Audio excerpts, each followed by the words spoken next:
여러분 뉴스 자주 보시나요? 신문 자주 접하시나요? 저도 유튜브 또 포털 사이트 그다음에 뭐 TV에서 항상 하는 그런 종교 방송 등을 통해서 뉴스를 자주 접하면서 가장 떠오르는 단어가 있습니다. 바로 갈등입니다.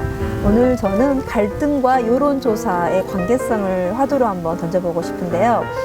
여러분 갈등하면 어떤 단어가 떠오르시나요?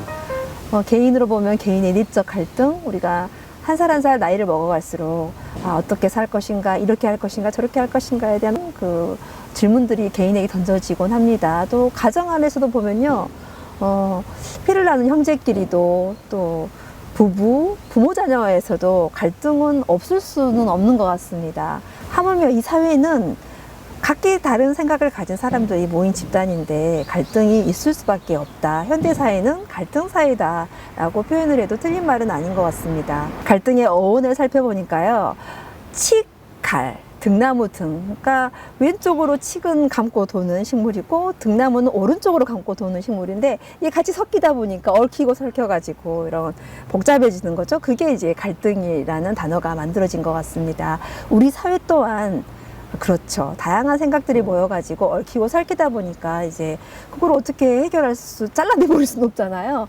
잘 조율하고 조정하고 이 충돌을 최소화하고 의견 불일치를 최소화하고 이걸 의사소통을 통해서 어떤 해결이 해 나가야 되는데, 그럼 우리가 그 갈등을 해결하는 데 있어서 어떤 노력들이 필요할까?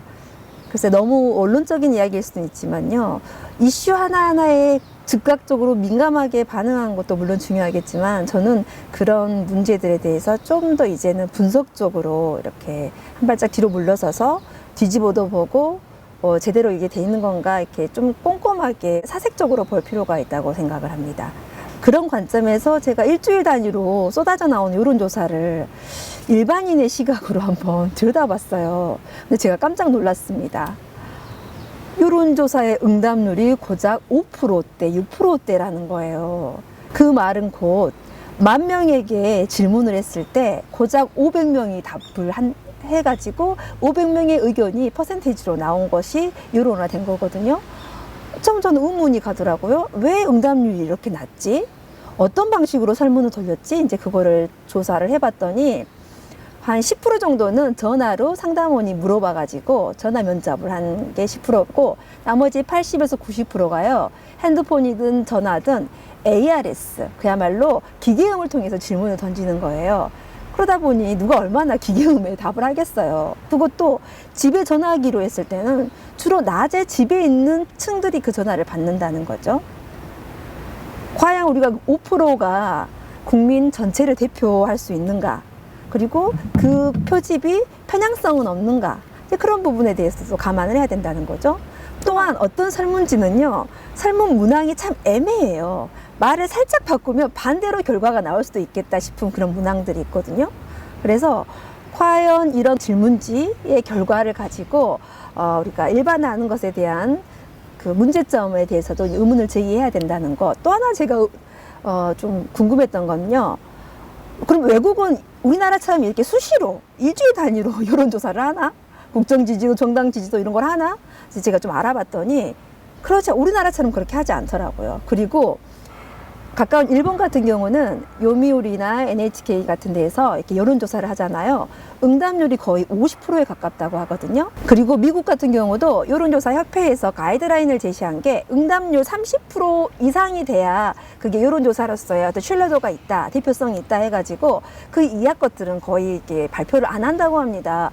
우리나라가 유난히 이게 여론조사 자체가 비즈니스화 돼버린 게 아닌가. 정말 국민들의 의견을 모으고 국민 사회의 통합과 발전을 위해서 쓰이는 게 아니라 오히려 더 국민들에게는 피로감을 주는 그런 도구들이 아닌가라는 생각을 해봤고, 일반인의 시각으로 그런 문제 제기를 한번 해보고 싶었습니다. 제가 한 2, 3년 전부터 현재까지의 여론조사 응답률이 좀 높은 것들을 또 찾아봤어요. 아주 높았을 때가 한 15%, 17% 정도 됐더라고요.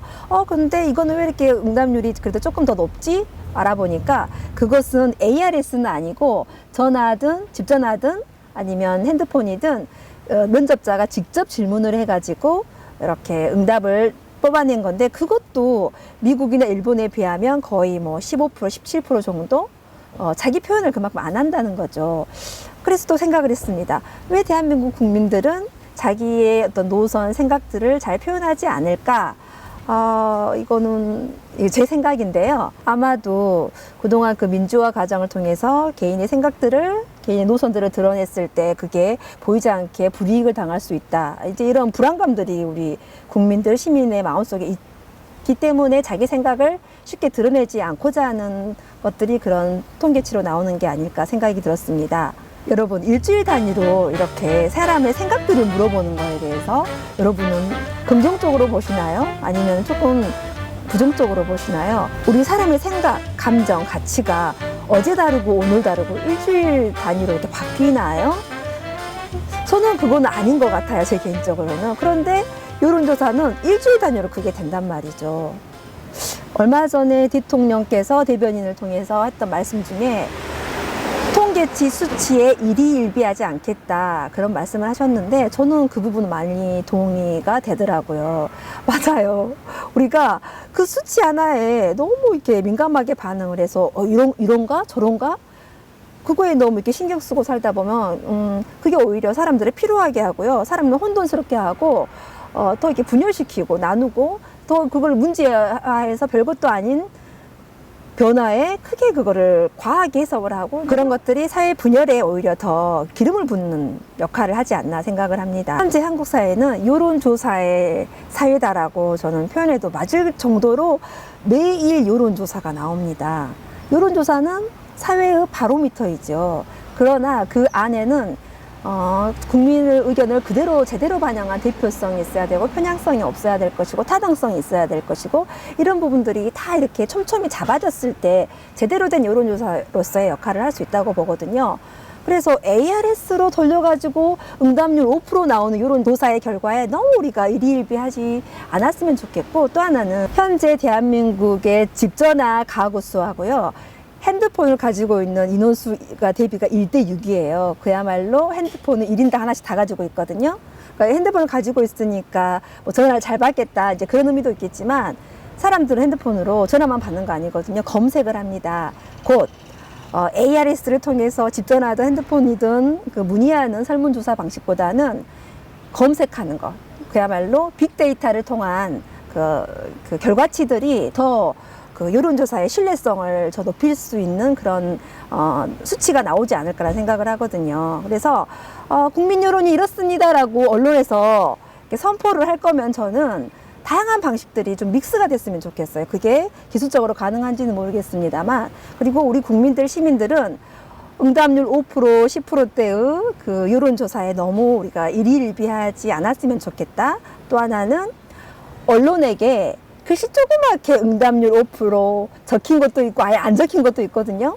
그리고 500명을 대상으로 했는지 1000명을 대상으로 했는지도 거의 신문에 자세하게 안 보이게 글을 적어놔요. 그런 것들을 꼼꼼하게 보고 좀 더 분석적으로 이렇게 바라볼 수 있는 그런 눈들이 필요하지 않을까 생각을 합니다. 산은 산이요, 물은 물이로다 라는 말이 있습니다. 산을 산으로 제대로 보고 물을 제대로 물로 보아야 하는데, 우리는 어떤 현상을 바라봤을 때 거기에 우리의 감정이 들어가고 우리의 어떤 왜곡된 생각들이 들어가고 그래서 제대로 못 보는 경우들이 있다고 생각을 합니다. 매일같이 네이버, 다음 그리고 여러 포털 사이트를 통해서 우리는 여러 정보들을 접합니다. 제대로 된 뉴스도 접하고요, 제대로 된 정보도 접합니다만 그와 다르게 또 가짜 뉴스, 또 왜곡된 또 대표성이 없는 여론조사들을 접하면서 조금 더 냉정하게 이성적인 시각으로 현상 그대로를 읽어낼 수 있는 그런 안목들이 필요한 시점이 아닐까 생각이 듭니다.